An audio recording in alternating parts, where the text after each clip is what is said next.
పేకాట స్థావరంపై కుకునూర్పల్లి పోలీసులు దాడి చేసి 37,500 రూపాయల నగదు, 6 మొబైల్ ఫోన్లు, 2 కార్లను సీజ్ చేసినట్లు సిఐ లతీఫ్ వెల్లడించారు.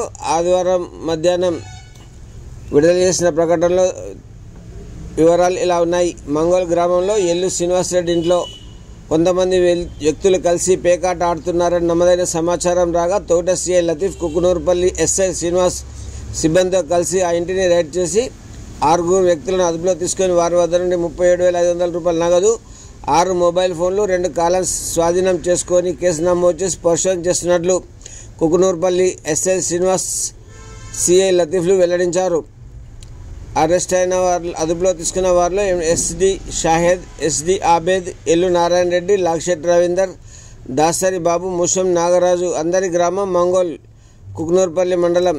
ఈ సందర్భంగా తోట సిఐ లతీఫ్ మాట్లాడుతూ గ్రామాల్లో, పట్టణాల్లో, ఫామ్ హౌస్లో, ఇళ్లలో పేకాట, బహిరంగ ప్రదేశాల్లో జూదం, మరే ఇతర చట్ట వ్యతిరేకమైన కార్యక్రమాలు చేపడితే నిర్వహిస్తే తెలిస్తే ఎవరైనా సమాచారం ఉంటే వెంటనే డయల్ 100కు ఫోన్ చేసి సమాచారం అందించాలని సూచించారు.